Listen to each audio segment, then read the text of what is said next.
Morning children, welcome to the civics class. Our next key feature of the Constitution is fundamental rights. The section on fundamental rights has been often referred to as the conscience of the Indian Constitution. What does this mean? Conscience means a person's moral sense of right and wrong. Colonial rule had created a certain suspicion of the state in the minds of the nationalists, and they wanted to ensure that a set of written rights would guard against the misuse of state power in independent India. Fundamental rights therefore protect citizens against the arbitrary and absolute exercise of power by the state. Arbitrary means government can do things of its choice rather than going with valid reasons or proper system. The Constitution thus guarantees the rights of citizens or individuals against the state as well as against other individuals. Remember, here state refers to India. Another reason for having the fundamental rights in the Indian Constitution. The various minority communities also expressed the need of the Constitution to include rights that would protect their groups. The Constitution therefore also guarantees the rights of minorities against the majority. Dr. B. R. Ambedkar has said about these fundamental rights. Their object is twofold, means there are two objectives of having the fundamental rights in the Constitution. The very first is that every citizen must be in a position to claim those rights, means constitutional right to constitutional remedies is very important, so that whenever you feel that your rights are getting violated by any person or by the government of the country, you can approach to the courts of the country. And secondly, these rights must be binding upon every authority that has got the power to make laws. Who makes laws in our country? Parliament. Parliament means the government. So the rules and regulations are even for them. They too have to follow the rules and regulations which are written in the Constitution. They cannot say that we are making laws so we can make according to our own interest, or we can do whatever we feel like. The fundamental rights in the Indian Constitution. The Indian Constitution guarantees 6 fundamental rights to the citizens of the country. Let us understand what is right to equality. All persons are equal before the law. This means that all persons shall be equally protected by the laws of the country. It also states that no citizen can be discriminated against on the basis of their religion, caste, or gender. Every person has access to all public places, including playgrounds, hotels, shops, etc. The state cannot discriminate against anyone in matters of government. State means government. Do not forget here. The practice of untouchability has also been abolished, and this practice was prevailing in India before independence. Now it is abolished.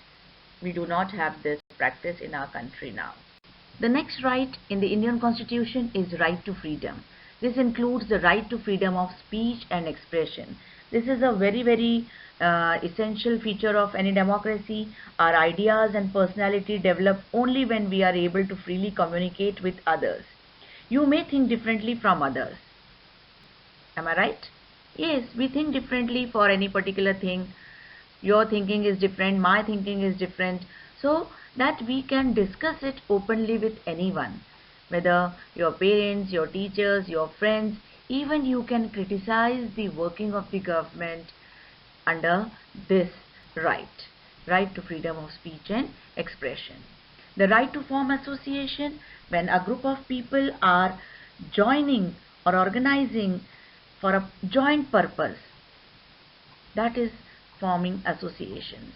You can do some good works with some associations, and you can even form groups to protest or to go against the government and all can also be done under that. The right to move freely and reside in any part of the country means You need not have to take permission to move within your own country. You are free to stay in any state. If you want to leave your own state and go to another state, you can do that. Right to practice any profession, occupation or business means you are now not bound to the family business or family work. If you don't feel like doing that, if your interest is somewhere else, you can choose your profession according to your own choice. Another right is right against exploitation. The Constitution prohibits human trafficking. Human trafficking means buying and selling of human beings, especially the women, because of some immoral reasons. Forced labor, when a person is forcing somebody to work for him without his consent or without his liking, is known as forced labor. That time even the employer is not paying the labor the proper remuneration. Remuneration means wages or salaries, and it is also called as bonded labor. And employment of children under 14 years of age, you cannot have any child working for you in the houses or in any factory or any restaurant. The child should be above 14 years of age, then only you can appoint him for any work. Our next right is right to freedom of religion. In our country, we all are having freedom to practice the religion of our own choice. The government is not forcing us to adopt any particular religion. In the same way, the next right is cultural and educational rights. It means that the Constitution states that all the minorities, who all are the minorities in the country, Buddhists, Jainis and Muslims, Christians, Sikh people, they can have their own educational institutions where they are allowed to teach about their religion and culture to preserve it. The last right guaranteed by the Indian Constitution is the right to constitutional remedies. Children, do you know Dr. B.R. Ambedkar called this right as the heart and soul of the Indian Constitution. Why? Because this right makes other rights effective. It is possible that sometimes our rights may be violated by fellow citizens, private bodies, or even by the government. When any of our rights are violated, we can seek remedy through courts. If it is a fundamental right, we can directly approach the Supreme Court or the High Court of a state. So you can understand here, you can see that how important this right is, without which all other rights are of no use. The last key feature of the Indian Constitution is secularism. A secular state is one in which the state does not officially promote any one religion as the state religion.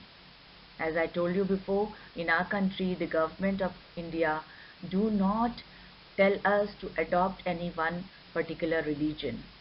We all are free to practice any religion we want to. You now understand the ways in which a country's history often determines the kind of constitution that a country adopts for itself. The Constitution plays a crucial role in laying out the ideals that we would like all citizens of the country to adhere to, including the representatives that we elect to rule us.